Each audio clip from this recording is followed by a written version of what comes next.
Welcome back. This is Angelus. And have you ever wondered what's the difference between being wealthy and being rich? I know a lot of people like to use the words back and forth, tomato, tomato. What's the difference? There is a difference, and they mean two different things. Well, one pays more taxes and the other one doesn't. What? Well, we're going to get into who is rich, who is wealthy, and why one pays more taxes than the other.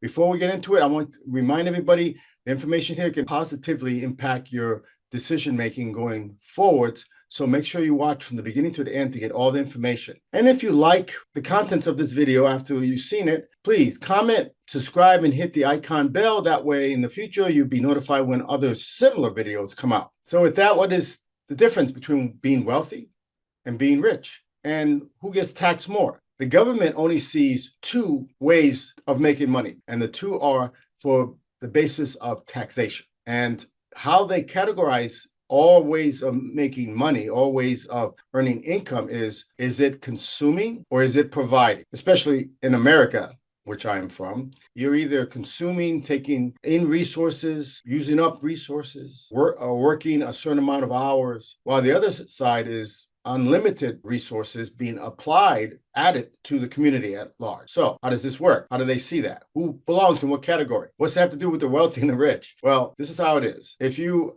self-employed, a single entrepreneur, or you work for a company, you're considered a consumer. The government only sees you as a consumer, or to be more accurate, a consumer slash high risk. And I'll explain that in a moment. The other side is you own a business or a system, meaning you have a bunch of people, employees, workers, laborers who work for you and do the same, perhaps what you were doing as a solopreneur, but now you're on another level, mass producing maybe double, triple, quadruple or more of what you were doing before, and investing or investors. Those two are considered contributors to society, to community. They're giving, creating, applying, inventing resources and giving it to the community. While the other two, be self-employed or employee of a company, you are considered consumers. Being those, either bracket, you're going to be taxed differently. Now, we'll start with you're self-employed or you're employed by a company. Since you're trading dollars for time, there's a limited time that you can have to offer. Now, say you're 9 to 5, you work for a company.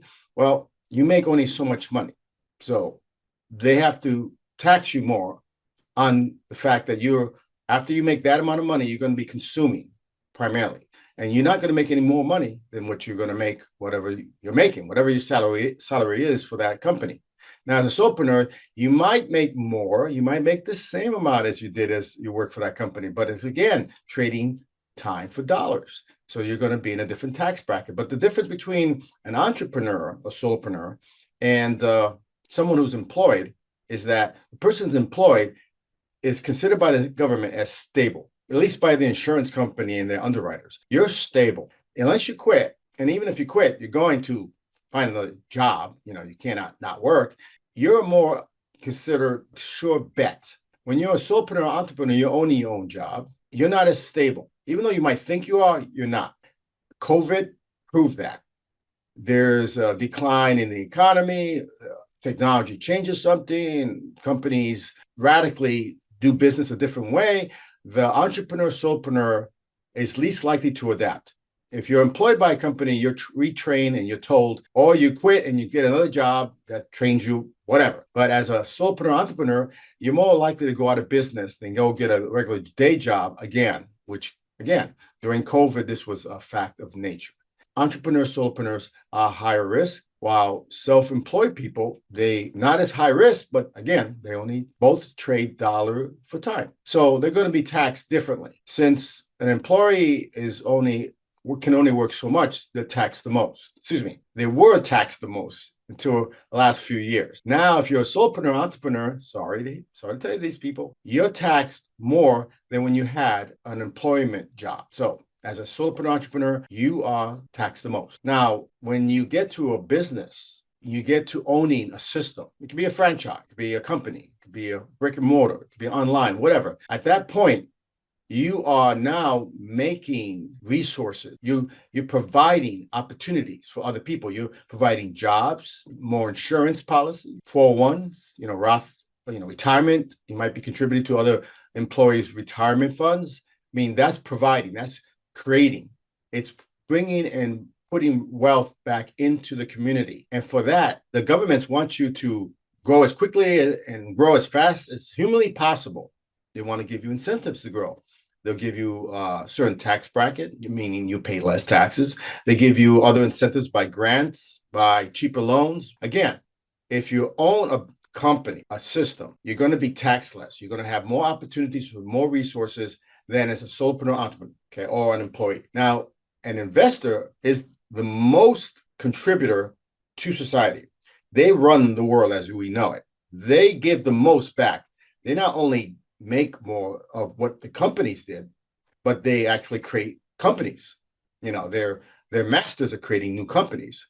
While companies are masters of creating new jobs, solopreneurs or entrepreneurs are masters of their job. You own a job instead of working for somebody else as a job.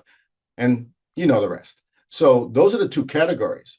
So what's the difference between wealth? What's that have to do with wealth and rich? Well, to a person making 80,000, 50,000 or less, someone making 150,000, 200,000, 300,000 is wealthy. So they actually, and I even use the word rich, but they're actually wealthy. So they're going to be taxed on a higher rate. They still can be entrepreneurs though. See, they're still higher risk. At some point, past the six-figure mark, when they start getting 7 and 8, that changes. The taxes and incentives are all, the incentives are high and the taxes are less because you are now contributing. But as a solopreneur, entrepreneur, you can only make so much. Again, it's dollars, not the same as working for a company, but it's still time for dollars. So at some point, if you want to make more or you want to get to 7 figures and beyond and stay consistent, you have to get into a system. You have to buy into a system or invest one and or the other.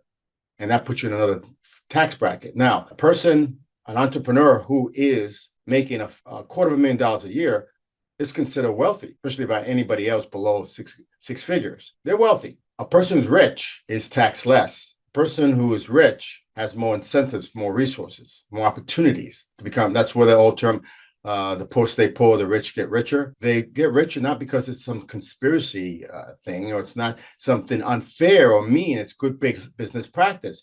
You reward good services with incentive, with less tax. That's why you're never going to tax the rich.